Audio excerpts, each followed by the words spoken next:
जनिताय हरे कृष्णा जनिताय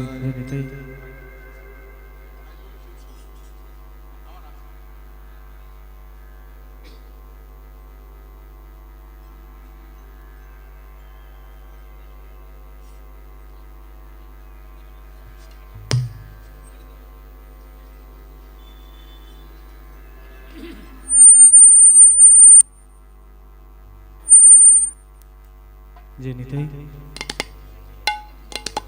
कृष्ण जनिताय हरे कृष्ण जनिताय राधेश्याम जनिताय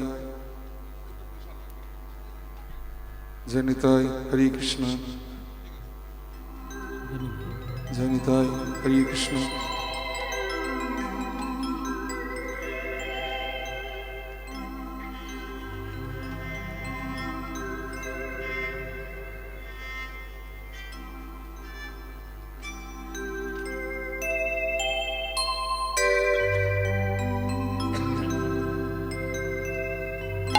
वन्दे महापुरुषते चरणारविन्दम् वन्दे महापुरुषते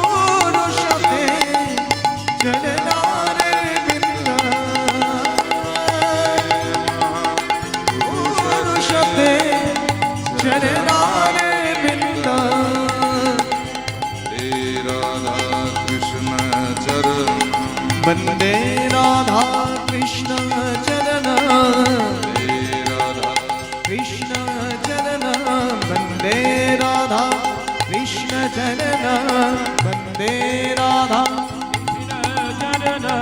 वन्दे राधा कृष्ण चरणं वन्दे माधवनन्दकुमारं वन्दे राधा करुणायापारं वन्दे राधा कृष्ण चरणं वन्दे राधा कृष्ण चरण निन्दितो शशधर निरुपम नखदं हृदिगत तिमिर विनाशन सुखदं भक्तजनन केवल शरणं वन्दे राधा कृष्ण चरणं वन्दे राधा कृष्ण चरणं वन्दे राधा कृष्ण चरण वन्दे महापुरुषते चरणारविन्दम् वन्दे महापुरुषते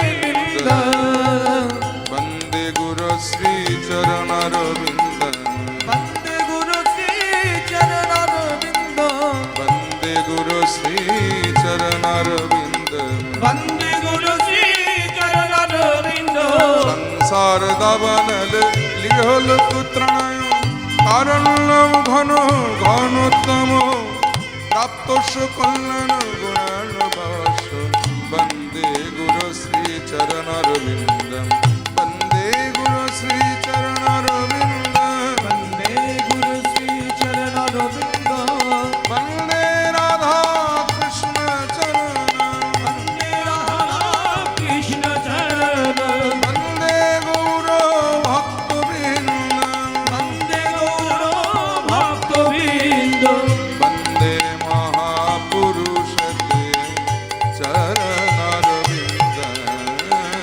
वन्दे महापुरुषते चरणारविन्दम् वन्दे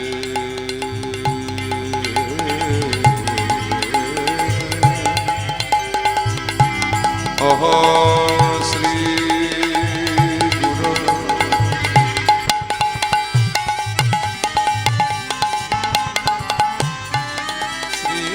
श्रीयुतो पदो कमलम्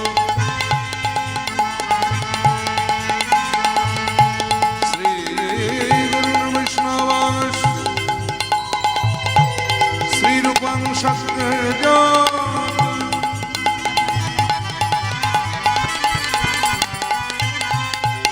सहगणो रघुनाथं त्वं सजीवः साद्वैतं सावधूतं परिजनं सहितं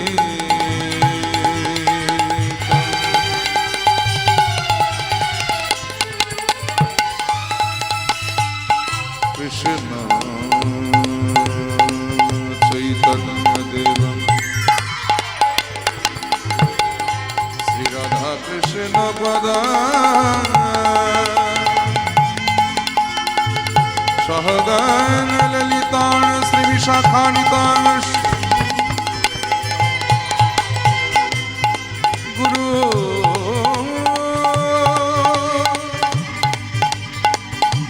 ব্রহ্মা গুরু বিষ্ণু গুরুদেব মহেশ্বর গুরু সাক্ষাৎ পরো ব্রহ্ম তস্मै শ্রী গুরবে নমঃ। হে কৃষ্ণ করুণা সিন্ধো দীনো বন্ধো জগৎপতে গোপেশ গোপিকা কান্ত রাধা কান্ত নমস্তুতে তপ্তো কাঞ্চন গৌরাঙ্গী রাধে বৃন্দাবনেশ্বরী বৃষভানুসুতাং দেবীং ত্বাং নমামি হরিপ্রিয়ে অজানু লম্বিত ভুজো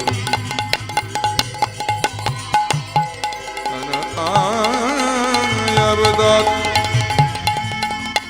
সংকীর্তনৈকবিতারো কমলায় তক্ষো বিশ্বম্ভরো দ্বিজবরো युगधर्मोपाल वन्दे श्रीजगत्प्रियकरो करुणावतरो नमो श्रीकालशक्ताय जगन्नाथसुताय च सभृताय सपुत्राय सकलत्रयते नमो नमः। वञ्चाकल्पतरुर्भश्च कृपासिन्धुभ्यः एव च पतितानां पावनेभ्यो वैष्णवेभ्यो नमो नमः।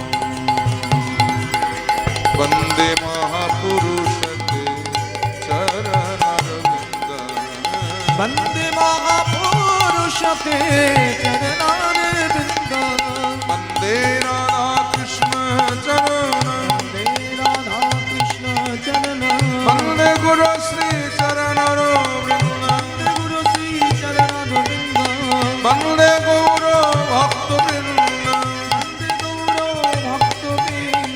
वन्दे महापुरुषते चरणारविन्दं वन्दे महापुरुषते चरणारविन्दं वन्दे महापुरुषते चरणारविन्दं।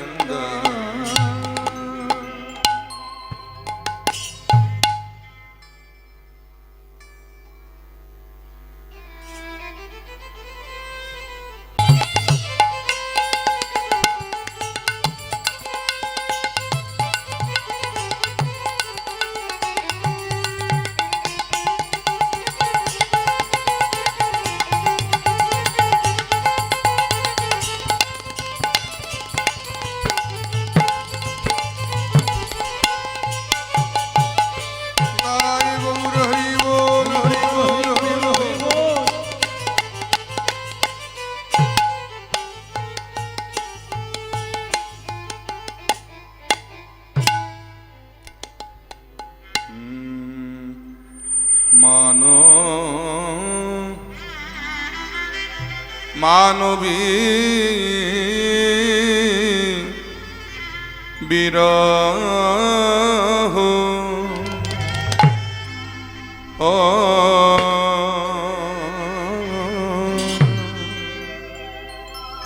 ও ও ও হে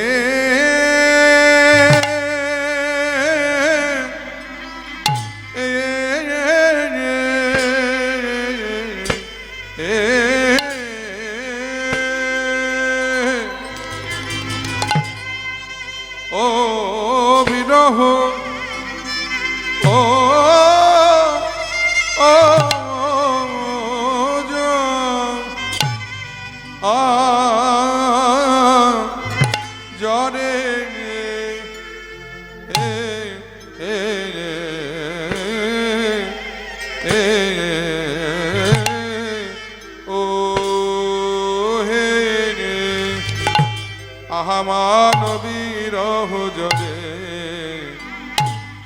বহু ভেল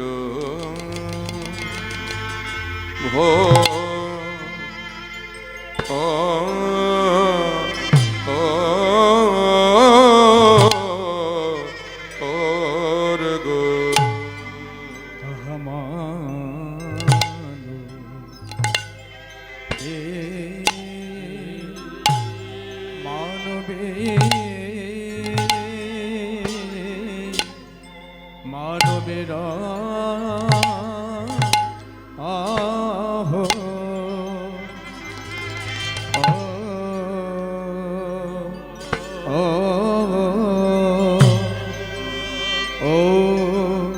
ও হে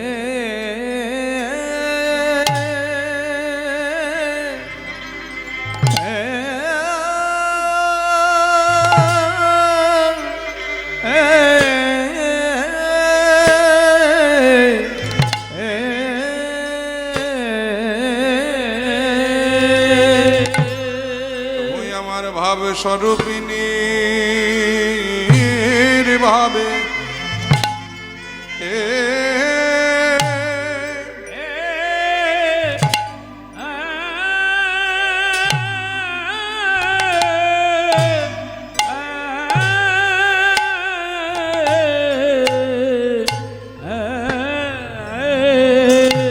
আহা ভাবে বিভাবিত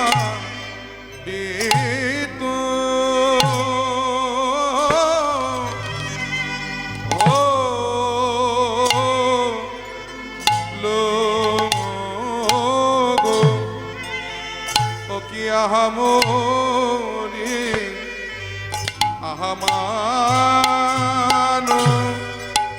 বিরহ আহামরি ও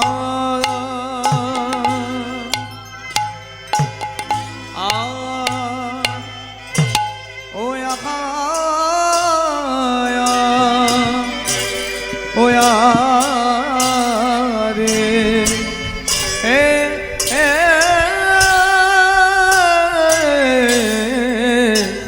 স্বরূপী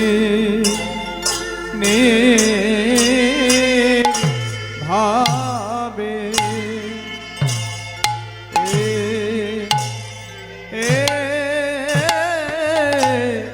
আহা ভাবে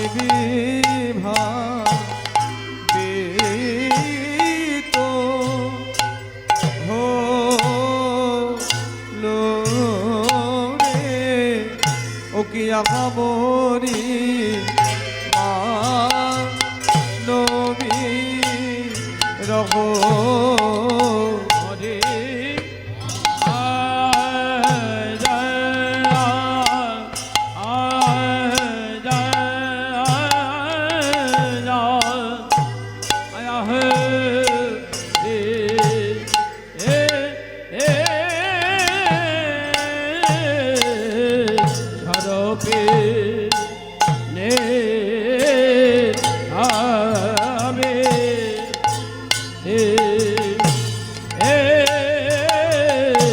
ভাবে রে ভাবে তো হলো ওরে আমরে মানবে রহ হরি আ আ আ ওয়া ঘরে এ স্বরূপে নির্ভাবে এ ভাবে বিভাবিত হলো আহামরি মানবী রকমরে আহারে স্বরূপে ভাবে ভাবে বিভাবিত হলো আহামরি মানবী রকমরিয়া ও আগায়া আগারে স্বরূপে ভাবে ভাবে বিভাবিত হলো আগামনি মানবী রকমরিয়া ও আগায়া আগারে স্বরূপিণীর ভাবে ভাবে বিভাবিত কোন আগামনী মানবী রহ আগায়া আগারে স্বরূপিণীর ভাবে আমরি ভাবে বিভাবিত হরি বল হরি বল হরি বল আগারে স্বরূপিণীর ভাবে আমরি ভাবে বিভাবিত হলো আমরি মানবে ওরে আয়া গায়া আগারে স্বরূপিণীর ভাবে আমরি ভাবে বিভাবিত হলো মানবী মানবিরহ জরে আমার বহু ভেলো ভোর ওরা নয়নে বহে তপত হিল ওরা নয়নে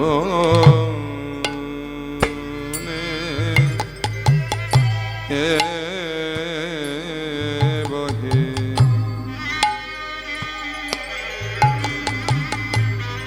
ওরাঙা নয়নে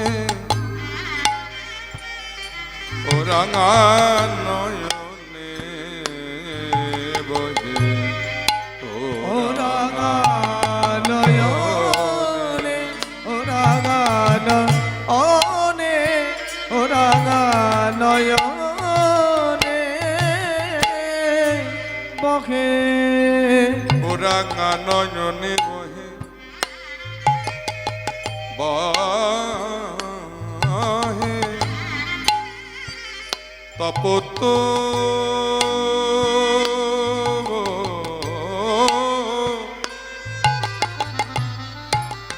আহা তপত হিল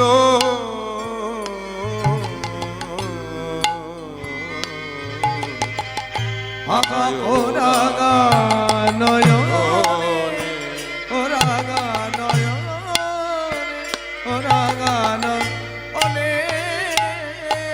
বহে ভেসে যায় ভেসে যায় ভেসে যায় ভেসে যায় প্রভু ভেসে যায় ভেসে যায় ভেসে যায় ভেসে যায় ওই নয়নের জলে বদন ভেসে যায় ভেসে ওই যায় নয়নের জলে বদল ভেসে যায় ভেসে আহা যায় নয়নের জলে বদন ভেসে যায় ভেসে ওই যায় নয়নের জলে বদল ভেসে যায় ভেসে যায় ভাবে বুঝাতো যায় না ভাবে বোঝা তো যায় না ভাবে বুঝাতো যায় না ভাবে বোঝা তো যায় না আমার ভাবে নিধি শ্রী গৌরাঙ্গের ভাবে বুঝাতো যায় না আমার ভাবে নিধি শ্রী গৌরাঙ্গের ভাবে বোঝা তো যায় না আমার ভাবে নিধি শ্রী গৌরাঙ্গের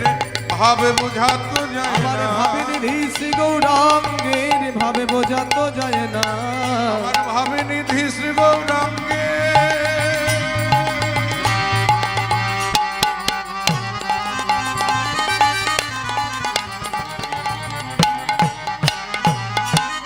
যারে দণ্ডে দণ্ডে ভাবে আমার ভাবে নিধি শ্রী গৌরাঙ্গের ভাবে ভাবে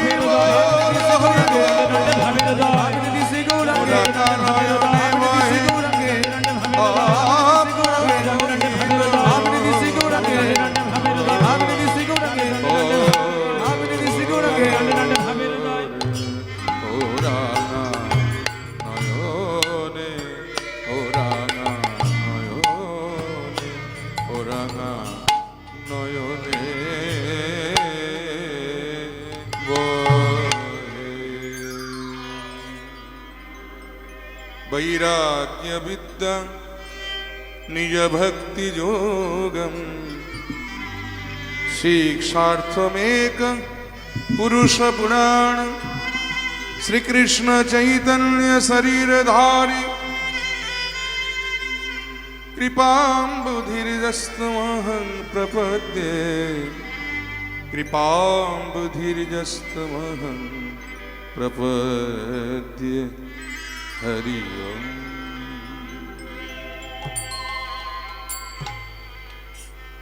জানিতায় গৌর হরিবোল শ্রদ্ধেয় গৌর অনুরাগী, কৃষ্ণ অনুরাগী ভক্তমণ্ডলী, আমার বাবারা এবং ভক্তিমতী মায়েরা, সকলের শ্রীচরণে সর্বপ্রথমে রইল কীর্তন জগতের সর্বকনিষ্ঠ, জ্ঞানহীন, ভক্তিহীন, শ্রদ্ধাহীন, কৃষ্ণ প্রেম মাধুর্যহীন পরমদীন শ্রী পলাশ সরকার এবং আমার এই ক্ষুদ্র সম্প্রদায়ের কোটি কোটি দণ্ডবত প্রণাম।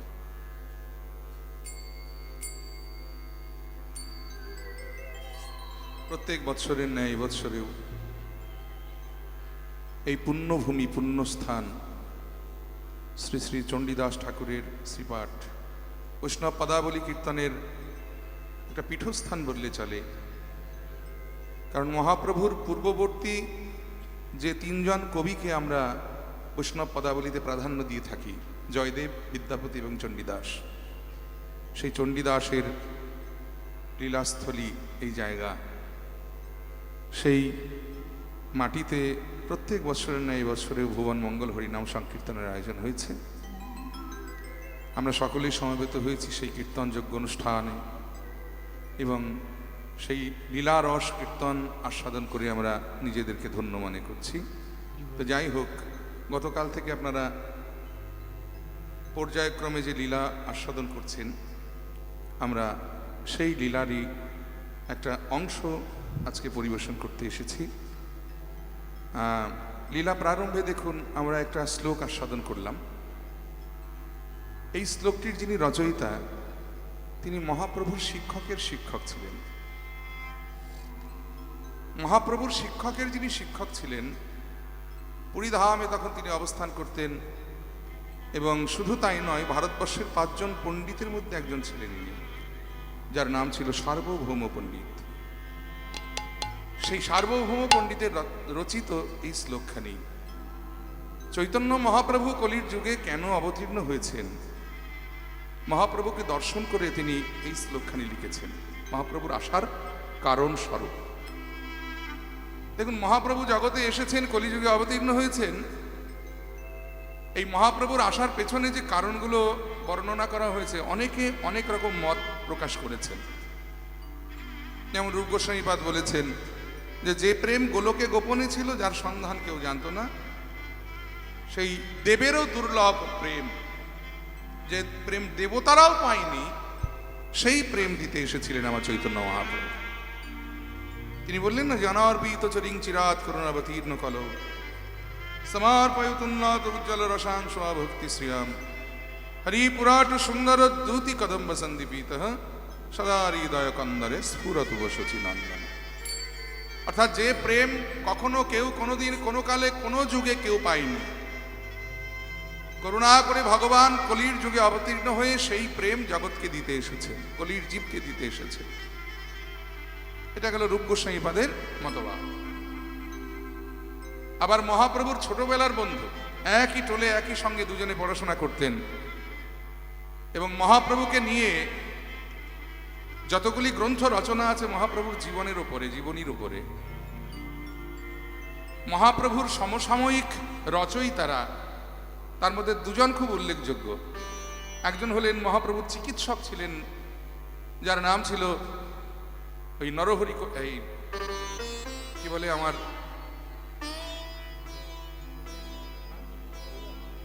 মুরারি গুপ্ত, দুঃখিত, মুরারি গুপ্ত, যিনি মহাপ্রভুকে চিকিৎসা করতেন। এই মুরারি গুপ্তের কর্চা নামে একটি গ্রন্থ আছে, যা মহাপ্রভুর জীবনী নিয়ে লেখা। মানে কর্চা শব্দের অর্থ হলো ডায়েরি, মানে প্রত্যেক দিন আমি যেটা দেখছি সেটা ডায়েরিতে লিখে রাখা। দেখবেন অনেকের অভ্যেস আছে। মায়েরা এত কথা কেন? ও মায়েরা, এই যে মাঝখানে, ও মা, এই দেখো, দেখেছো এত কথাবার্তা কেন? কথা বললে আমি যা বলছি তা কিন্তু শুনতে পাবেন, চুপ করো একদম। যাই হোক, মানে ডায়েরি লেখা দেখবেন অনেকের অভ্যেস আছে, সারাদিন যা দেখে রাত্রিবেলা গিয়ে সেটা লিখে রাখে। এই ডায়েরির বাংলা শব্দ হলো কর্চা। তা মুরারি গুপ্ত মহাপ্রভু চিকিৎসক ছিলেন। তো দেখবেন একজন চিকিৎসক যদি দেখে তার রুগীদের মধ্যে একজন খুব বিশিষ্ট, মানে একটু আলাদা, সেই রুগীটার ওপরে নজরটা একটু বেশি থাকে, তারপরে ধ্যানটা একটু বেশি থাকে। তাই যেহেতু মহাপ্রভু সবার থেকে একটু আলাদা ছিলেন, ছেলেবেলা থেকেই মহাপ্রভুর কার্যকলাপও আলাদা ছিল, তাই মুরারিগুপ্ত মহাপ্রভুকে সারাদিন যা দেখতেন, ওই যাতায়াতের পথে মহাপ্রভুকে যেমন দেখতেন, সারাদিন পরে রাত্রিবেলায় গিয়ে তিনি তার ডায়েরিতে মানে কর্চাতে তিনি সেটা লিখে রাখতেন। এটা হলো মুরারিগুপ্তের কর্চা। আর একজন ছিলেন মহাপ্রভুকে নিয়ে সারাদিন মহাপ্রভুর সঙ্গে থেকে মহাপ্রভুর যা কার্যকলাপ তিনি লক্ষ্য করতেন। মহাপ্রভু ছেলেবেলার বন্ধু ছিলেন ইনি, একই টোলে দুজনে একসাথে পড়াশোনা করতেন। তিনিও কর্চা লিখতেন, ডায়েরি লিখতেন। এটাকে বলা হয় স্বরূপ দামোদরের কর্চা। তার নাম ছিল স্বরূপ দামোদর।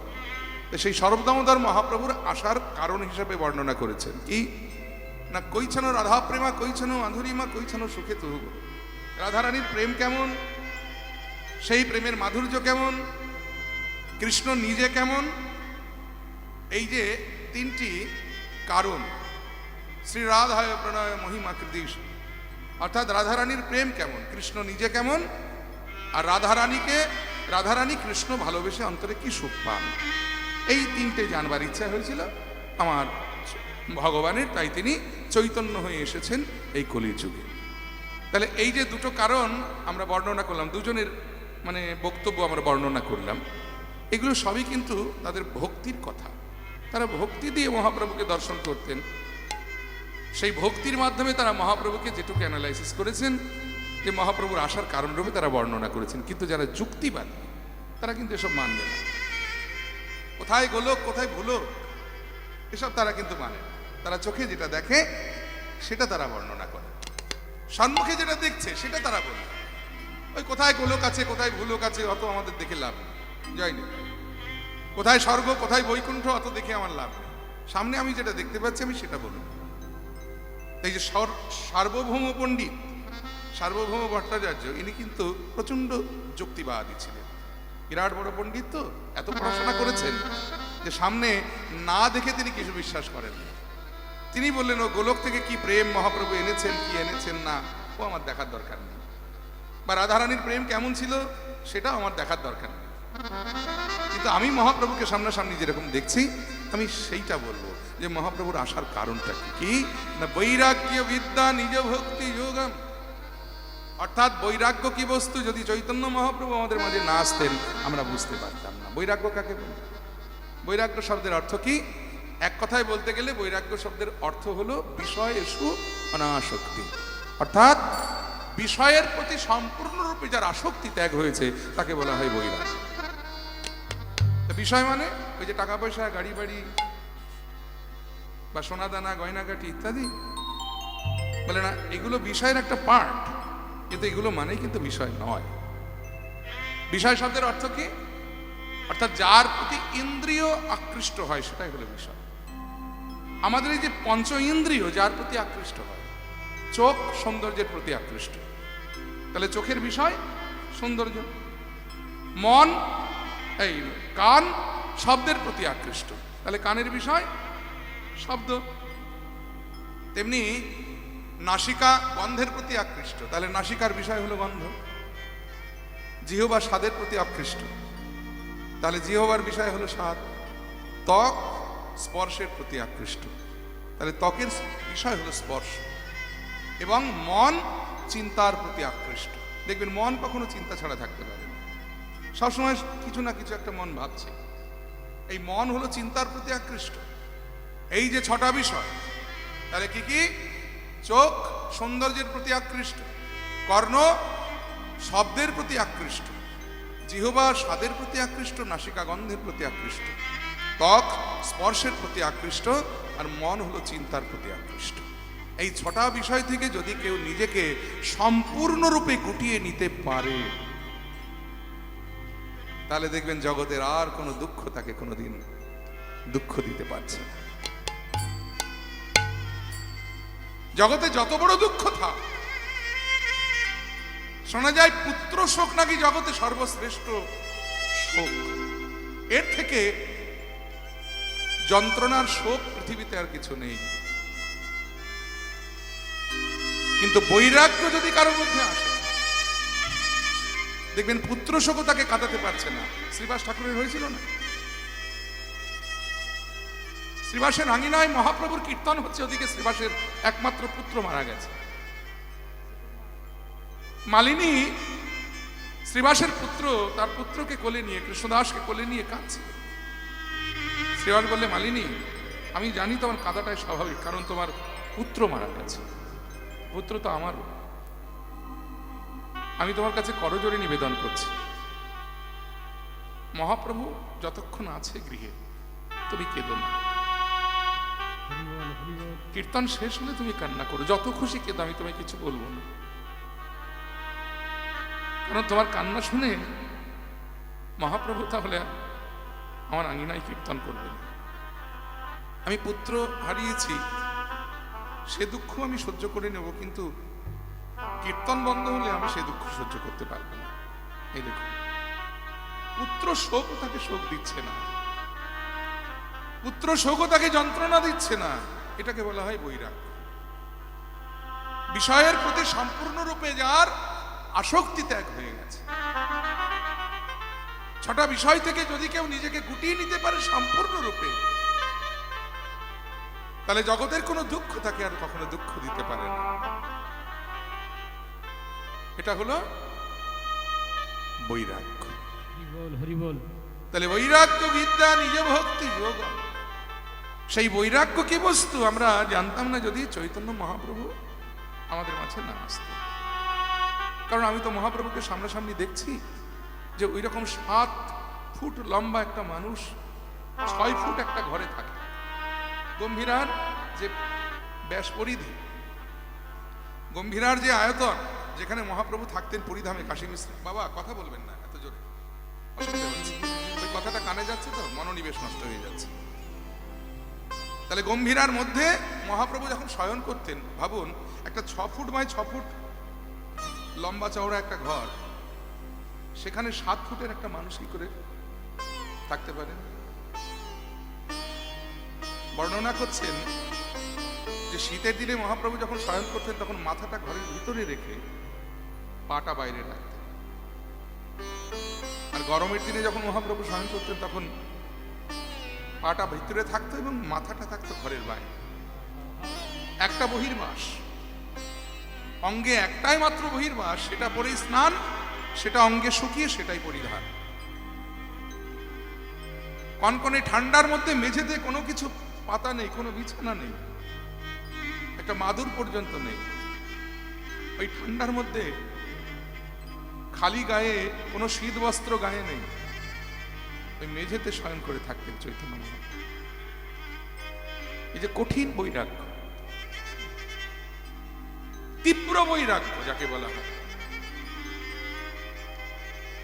বিষয়ের প্রতি তার তীব্র বৈরাগ্য হয়ে গেছে। সমস্ত বিষয়কে তিনি পরিত্যাগ করে, সমস্ত লক্ষ্মীর বিলাসকে পরিত্যাগ করে মাত্র একটা বহির্বাস সঙ্গে নিয়ে তিনি ওই গম্ভীরায় তিনি জীবন যাপন করতেন। তাহলে বলে বৈরাগ্য বিদ্যা নিজ ভক্তি যোগ। বৈরাগ্য বিদ্যা, বৈরাগ্য রূপী বিদ্যা মহাপ্রভু দান করতে এসেছেন। শুধু তাই নয়, তার সঙ্গে আবার নিজ ভক্তি যোগ। শুষ্ক বৈরাগ্য নয়, শুষ্ক বৈরাগ্য মানে বৈরাগ্য যদি শুষ্ক হয় তাহলে দেখবেন সেই বৈরাগ্যে কোনো ফল হয়। এই দিন রাত রামদেবের মতো ফসফস করলাম না, ওটাও ঠিক আছে, ওটাও দরকার আছে, কিন্তু ভগবত প্রাপ্তির একটা প্রধান পথ হলো সঙ্গে ভক্তি যোগ, ভক্তি মিশ্রিত। কারণ বৈরাগ্যের সঙ্গে যদি ভক্তিটা মেশানো থাকে, সেই দুধের মধ্যে কর্পূর মাখানো মিশ্রিত টুকরো মেশানোর মতো। বৈরাগ্যের সঙ্গে যদি ভক্তিটা মিশ্রিত হয়, ভক্তি মানে কি? ওই গলায় মালা, কপালে তিলক, মাথায় শিখা, তাহলে এটা ভক্তির একটা বাইরের আবরণ মাত্র, ভক্তির একটা বাইরের আচরণ মাত্র, ভক্তির একটা বাইরের দৃশ্য মাত্র। এই তিলক মালা চৈতন্য মানে কিন্তু ভক্তি নয়। তিলক মালা নিলাম, চৈতন্য রাখলাম, করতাল হাতে করে বৃন্দাবন চলে গেলাম, এটা মানেই ভক্তি নয়। ওটা ভক্তির একটা বাইরের সাদৃশ্য। হরিবল, এটা দরকার আছে। কারণ ভক্তি রূপী বস্তুটাকে যদি লালন পালন করতে হয়, এই তিলক মালা চৈতন্য হলো তার একটা বেড়া। হরিবল, এটা দিয়ে বেড়া দিয়ে রাখতে হবে। যাতে বস্তুটা অবহেলায় নষ্ট না হয়ে যায়। কিন্তু তিলকমালা আর ওই চৈতন্য আর দিনরাত করতাল হাতে করে ভোজনারতি গাইলাম আর প্রসাদ পেলাম মানে কিন্তু ভক্তি নয়। ভক্তি অন্তরে থাকে। ভক্তি এমন একটা বস্তু যেটা বাইরে থেকে আস্বাদন করা যায় না, সেটা অন্তর দিয়ে আস্বাদন করতে হয়। যেমন রসগোল্লা, রসগোল্লা নিজে কেমন সে রসগোল্লা কি জানে? জানে না। রসগোল্লা কেমন সেটা জানতে গেলে রসগোল্লা নিজের রসনায় দিয়ে আস্বাদন করে তবে জানতে হবে তার টেস্ট বা তার স্বাদ। তেমনি ভক্তি কি বস্তু এটা যদি জানতে হয় তাহলে ভক্তি আচরণ করে জানতে হয় যে ভক্তি কাকে বলে। এই ভক্তি এমনই একটা বস্তু, ভক্তি ভক্তি ভক্তি ভক্তি করে ভগবানও পাগল হয়ে গেলেন যে ভক্তি কোথায় পাওয়া যায়। সকল শাস্ত্রগণকে একদিন একত্রিত করে ডাকলেন। বেদ, উপনিষদ, পুরাণ, শ্রীমদ্ ভাগবত, গীতা সকলেই করজোরে ভগবানের সম্মুখে মূর্তিমন্ত হয়ে দাঁড়ালেন। ভগবান বললেন, আচ্ছা বলো তো ভক্তি কোথায় পাওয়া যায়? শাস্ত্রগণ একে অপরের মুখ চাওয়াচাই করছে। শ্রীমদ্ ভাগবত বললেন, প্রভু অভয় দিলে আমি তোমায় বিধান দিতে পারি। বলে বলো, আমি তোমায় অভয় দিলাম। বলে ভক্তি কখনো, বিধান কখনো দুই প্রকার হয় না। ভক্তের জন্য তুমি আগে থেকে বিধান দিয়েই রেখেছো, তোমার বেলায় কেন অন্যথা হবে? ভক্তি ভক্তের সম্পদ। ভক্তি যদি আস্বাদন করতে হয় তোমাকে ভক্তের চরণ ধরে কাটতে হবে। তবে ভক্তির উৎস কিন্তু আমার ভগবানই শ্রীপাদ পদ্ম। এই ভগবান সেই ভক্তির আস্বাদন জানেন না। যেমন পদ্মে মধু থাকে, পদ্ম মধু আস্বাদন করতে পারে না, আস্বাদন করে কি ভ্রমর। তেমনি ভগবানের শ্রীপাদ পদ্মে ভক্তি আছেন বটে, তবে আস্বাদন করে কে? ভক্ত ভ্রমর। নিতাই গৌর হরি বল। তাহলে সেই ভক্তি আস্বাদন করতে গেলে তোমায় ভক্ত সঙ্গ করতে হবে। তাই ভক্তির মূরতি হয়ে, বৈরাগ্যের মূরতি হয়ে ভগবান নিজে অবতীর্ণ হলেন এই কলিযুগে। তাই বৈরাগ্য বিদ্যা নিজ ভক্তি যোগম শিক্ষার্থ মেক পুরুষ পুরাণ। সেই বৈরাগ্য ভক্তি মিশ্রিত বৈরাগ্য শিক্ষা দেবার জন্যে অবতীর্ণ হলেন কে? পুরুষ পুরাণ। পুরাণে বর্ণিত পুরুষ, এখানে পুরুষ মানে কিন্তু বেটা ছেলে নয়। পুরুষ শব্দের অর্থ হলো পুরীষু শয়তি, পুরুষ। পুরীষু ইতি পুরুষ, অর্থাৎ যিনি জীবের বা প্রত্যেকটা জীবের হৃদয় পুরীতে বসবাস করেন। পুরাণে বর্ণিত সেই পুরুষ অর্থাৎ তিনি হলেন ভগবান। তিনি সেই বৈরাগ্য রূপে বিদ্যা আমাদেরকে শেখাতে, আমাদেরকে শিক্ষা দান করবার জন্য এই জগতের মাঝে অবতীর্ণ হয়েছে। সেই বৈরাগ্যের মূরতি, ভক্তির মূরতি আমার চৈতন্য মহাপ্রভুর শ্রীচরণে প্রণাম জানিয়ে আমরা আস্বাদন করছি আমাদের বর্তমান পরিবেশিত লীলা কলহান্তরিতা। কলহ যুক্ত অন্তরিতা। কলহ মানে হলো ঝগড়া, অন্তরিতা মানে হলো ঝগড়ার পরের অংশ, অর্থাৎ ঝগড়াঝাটি হয়ে যাবার পরে যে নায়িকার দশাটা হয় সেই দশাটা আমরা বর্ণনা করব আজকে, এবং তার সঙ্গে আমরা মিলনটাও আস্বাদন করব। তদ্ভাবাচিত গৌরচন্দ্রিকা। আগে একটু গৌরাঙ্গের ভাব আস্বাদন করে নেব, তারপরে আমরা বৃন্দাবন লীলা আস্বাদন করব। মহাজন লীলার এক পাশে দাঁড়িয়ে বললেন যে ওই মান ও বিরহ জরে বহু ভেলো ভোর, ও রাঙা নয়নে বহে তপত হিল।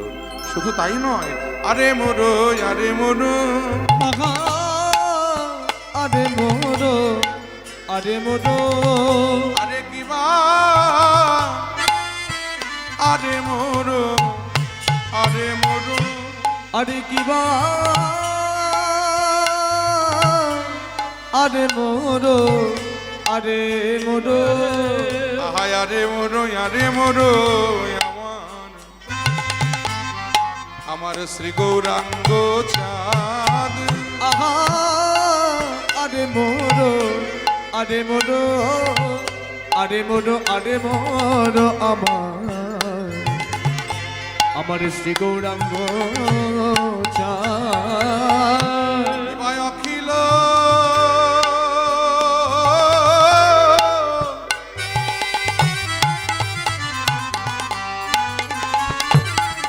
জীবের মন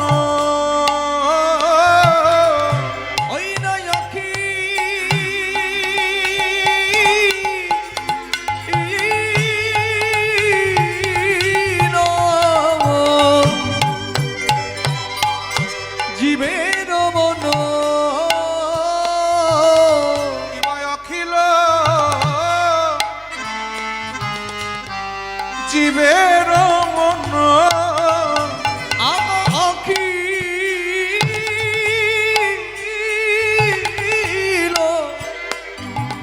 অখিল জীবের মন আয় অখিল জীবের মনোলোচন যেন লোচন ফাঁদ অখিল জীবের মন অখিল জীবের মন অবলোচন যেন ফাঁদ যে পেতেছে হাতে যে পেতেছে দেখো ফাঁদ যে পেতেছে ফাঁদে যে পেতেছে ওই ভুবন মোহন গোরা ফাঁদ যে পেতেছে ভুবন মোহন গোরা হাতে যে পেতেছে আহা ভুবন মোহন গোরা ফাঁদ যে পেতেছে ভুবন মোহন গোরা হাতে যে পেতেছে আহা ভুবন মোহন গোরা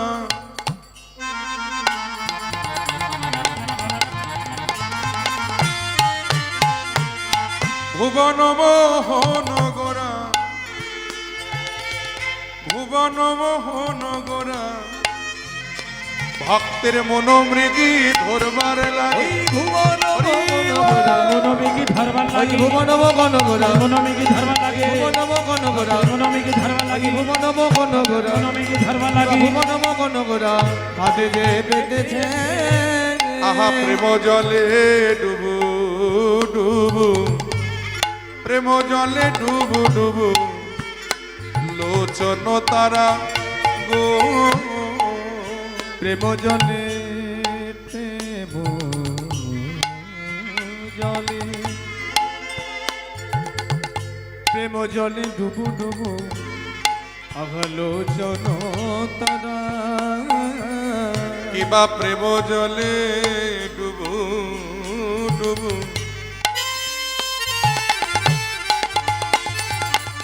ওই প্রেম জলে ডুবু ডুবু প্রভুরে আমার লোচন তারা গো প্রেম জলে ডুবু ডুবু প্রেম জলে ডুবু ডুবু আলোচন তারা গো আরে প্রলাপ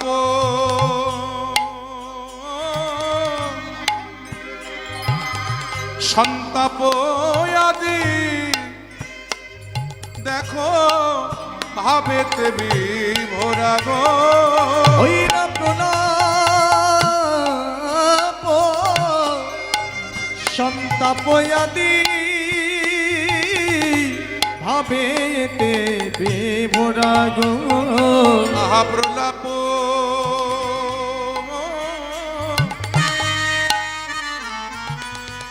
সন্তাপ আদি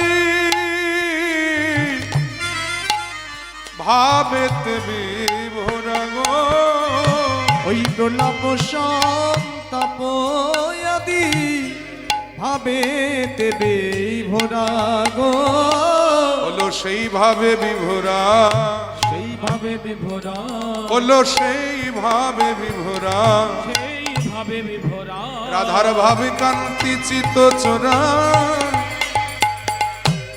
ভাবে কান্তি চিত চোরা রাধা ভাবে কান্তি চিত চোরা সেইভাবে বিভোরা ভাবে কান্তি চিত্ত চোরা সেইভাবে বিভোরা রাধার ভাবে কান্তি চিত চোরা সেইভাবে বিভোরা ভাবে কান্তি চিত্ত চোরা সেইভাবে বিভোরা রাধার ভাবে কান্তি চিত চোরা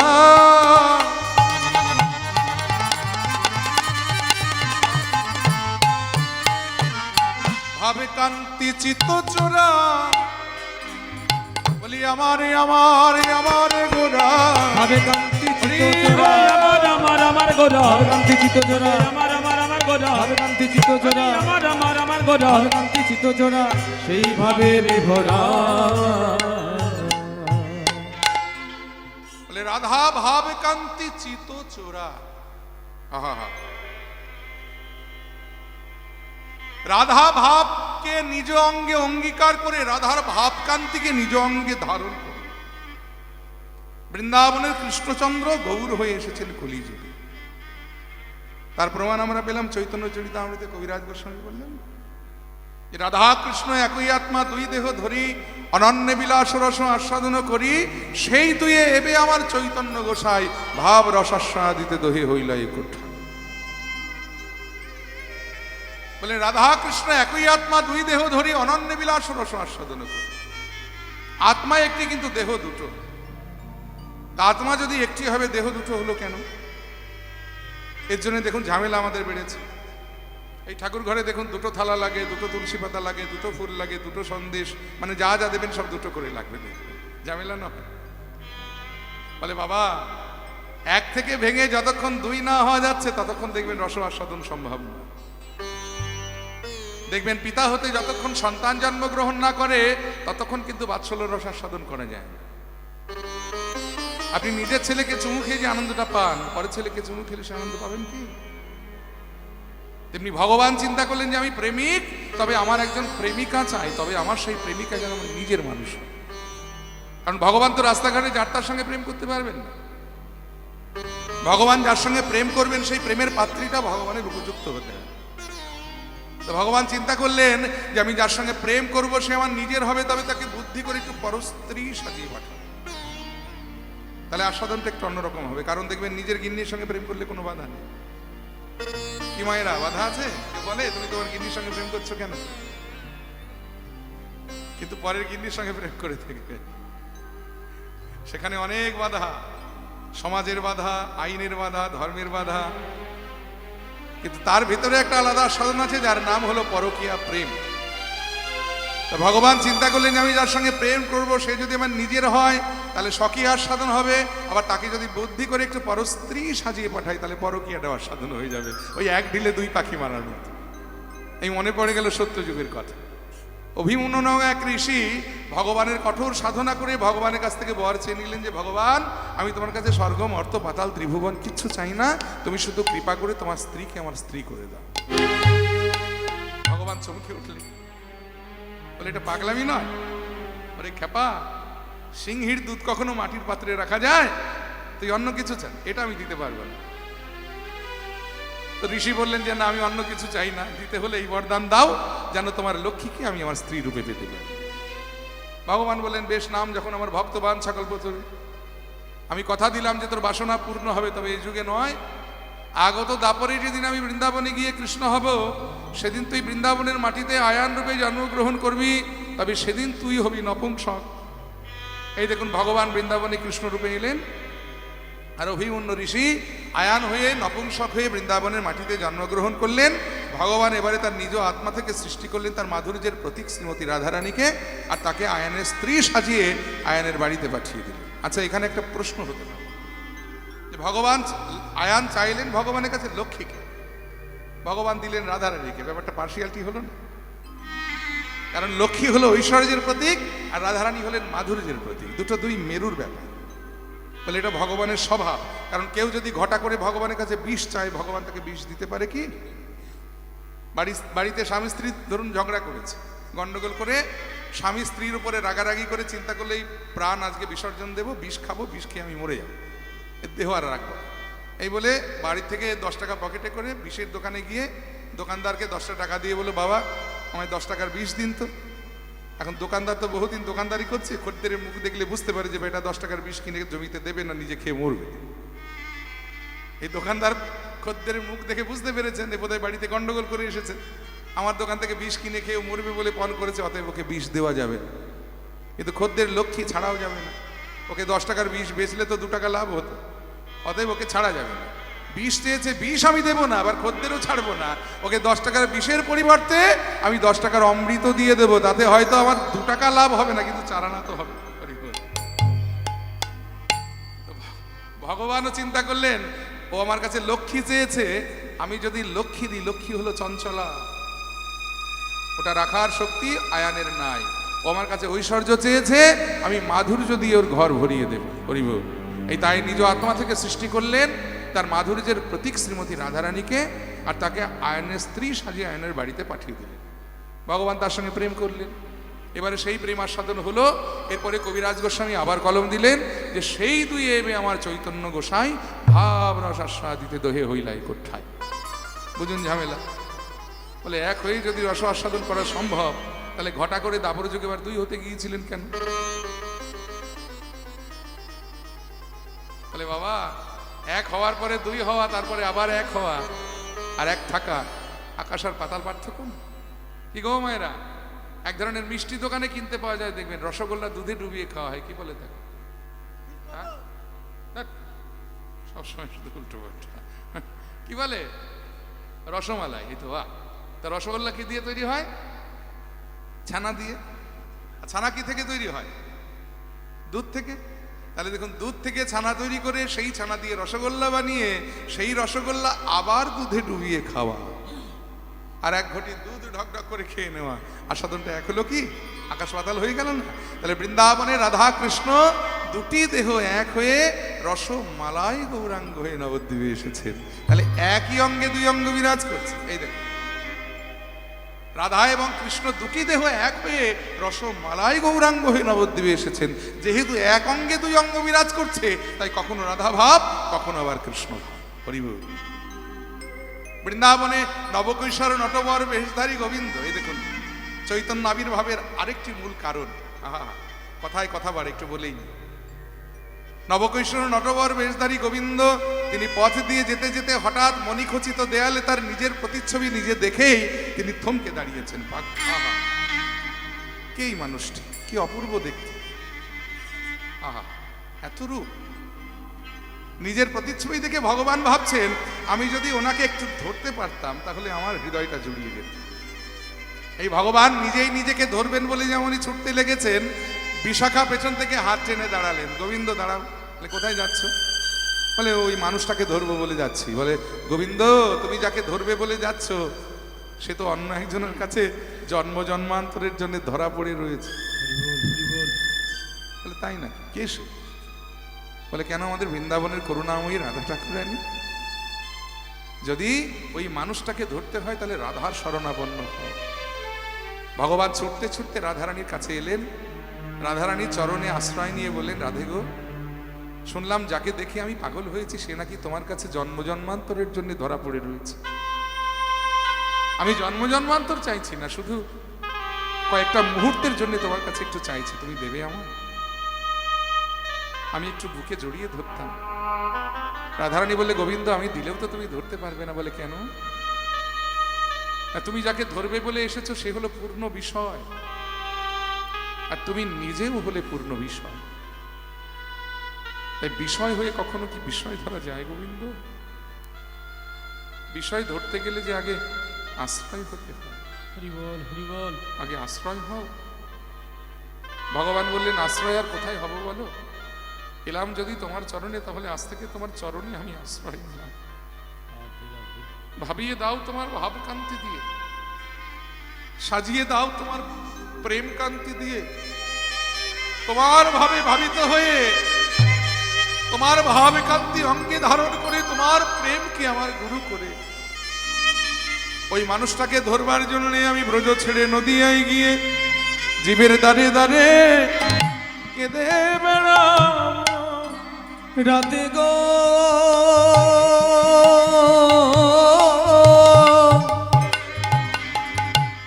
জীবের দানে দানে কেঁদে বেড়াবো। রাধে গো, আমি জীবের দ্বারে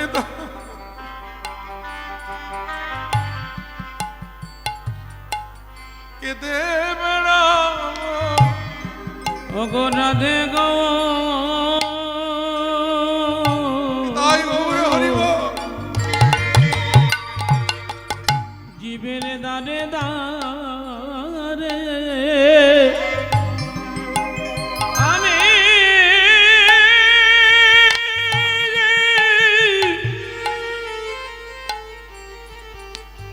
কেঁদে বেড়াবো।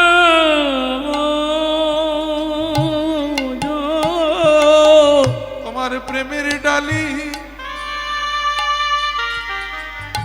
মাথায় লয়ে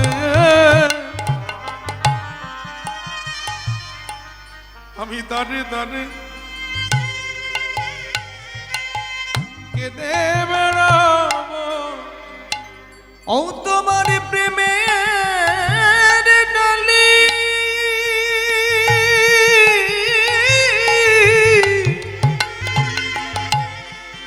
রাধে গো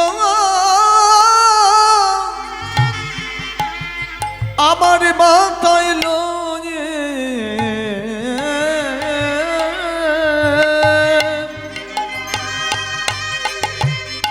রাধে গো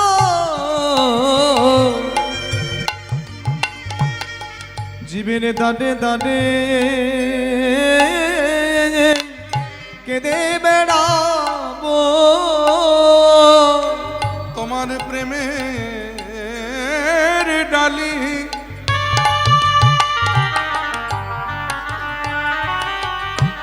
আমার মাথায় লয়ে আমি দাঁড়ে দাঁড়ে কেঁদে বেড়াবো তোমার প্রেমের ডালি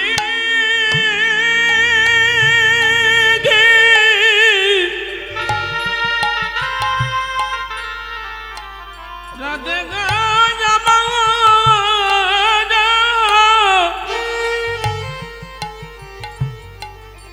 মাথায় লয়ে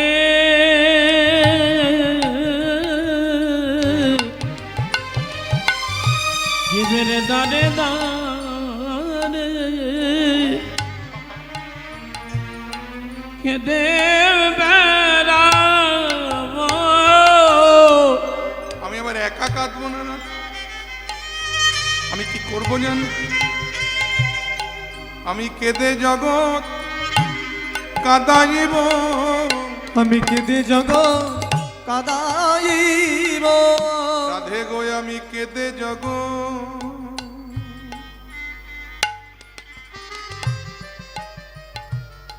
জগতে কাঁদাইব আমি কেটে জগব জগৎ কাদাজিব জীবের দাঁড়ে দাঁড়ে তোমার প্রেমে বিলাব আমি কেঁদে জগৎ কাঁদাইব জীবের দাঁড়ে দাঁড়ে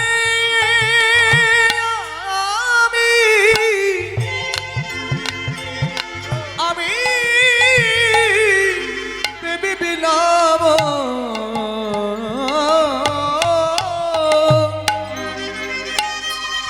রাধে গো আমি কেঁদে জগৎ কাঁদাইব জীবের দাঁড়ে দাঁড়ে আমি প্রেমে বিলাব প্রেম বন্যায় জগৎ ভাসাইব জীবের দানে দানে প্রেমে বিলাব প্রেম বন্যায় জগৎ ভাসাইব জীবের দানে দানে প্রেম বিলাব জগৎ ভাসাইব জীবের দানে দানে প্রেম বিলাব জীবের দানে দানে প্রেম বিলাব বন্যায় জগৎ ভাষা জীবের দানে দানে প্রেম বিলাব বন্যায় জগৎ ভাষা জীব আমি কেঁদে জগৎ কাঁদাইব তাই সে রাধারানীর ভাব কান্তিকে নিজ অঙ্গে ধারণ করে রাধার প্রেমকে গুরু করে আজ ভগবান তিনি গৌর হয়ে এসেছেন কলির যুগের মাঝ তাই তো বললেন যে হলো সেইভাবে বিভোরা রাধা ভাব কান্তি চিতচোরা রাধার ভাব কান্তিকে তিনি নিজ অঙ্গে ধারণ করে এসেছেন এই কলির যুগে শুধু তাই নয় দেখুন ভগবানের মোট লীলার সময়কাল হলো 48 বছর বয়সকাল পর্যন্ত তিনি 48 বছর বয়সে লীলা সংবরণ করেছিলেন তার মধ্যে 24 বছর শ্রীধাম নবদ্বীপে এবং 24 বছর বয়সে সন্ন্যাস গ্রহণ করে তিনি 6টি বছর ভারতের বিভিন্ন তীর্থে পদব্রজে পরিভ্রমণ করে 18টি বছর কাটিয়েছিলেন শ্রীক্ষেত্র অর্থাৎ পুরীধাম সেই পুরীধামে কাশী মিশ্রের আঙিনায় রাজপণ্ডিত কাশী মিশ্র তার আঙিনায় মাত্র 3.5 হাত জায়গা যার নাম হলো গম্ভীরা। সেই গম্ভীরার মাঝে 12টা বৎসর তিনি ভক্তবৃন্দ অর্থাৎ ওই অন্তরঙ্গ 3.5 জন ভক্ত, রায় রামানন্দ, স্বরূপ দামোদর, শিখিমাই, 18 বৎসরের মধ্যে 6 বৎসর পুরীর সিংহদ্বারে ভক্তবৃন্দ সঙ্গে নিয়ে উদ্দণ্ড হরিনাম সংকীর্তন, আর 12টি বৎসর তিনি কাটিয়েছিলেন গম্ভীরার। সেই গম্ভীরার মাঝে 3.5 জন ভক্ত, যার নাম হলো রায় রামানন্দ, শিখিমাইতি, স্বরূপ দামোদর, এবং শিখিমাইতির বোন ছিলেন যাকে অর্ধভক্ত বলা হতো, যার নাম ছিল মাধবী দাসী। সেই 3.5 জন অন্তরঙ্গ ভক্ত নিয়ে তিনি এই 12টা বৎসর ধরে মাত্র 2টি বিরহ রস আস্বাদন করেছিলেন। একটা হলো মাথুর বিরহ, আরেকটি হলো আমাদের আজকের এই যে পরিবেশিত লীলা সকাল থেকে চলছে বা কালকে রাত্রির থেকে চলছে, এই মান বিরহ। যায়নি তাই বক্তা এখানে রায় রামানন্দ। এই রামানন্দকে আবার জানেন ব্রজের বিশাখা সখী, স্বরূপ দামোদর হলেন ললিতা সখী, আর রামানন্দ ছিলেন বিশাখা সখী। সেই রামানন্দের বদনে তিনি কৃষ্ণ বিরহের কথাগুলি শুনতে শুনতে রাধাভাবে বিভাবিত হয়ে রামানন্দের কণ্ঠ, স্বরূপ দামোদরের কণ্ঠ জড়িয়ে ধরে কাঁদি যা কহে পুনঃ।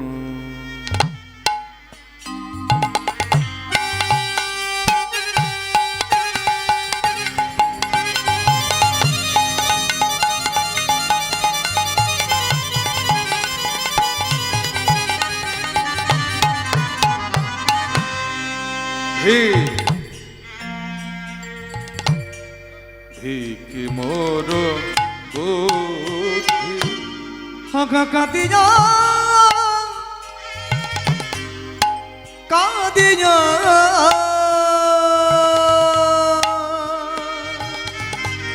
কয়ে পুন ধিকি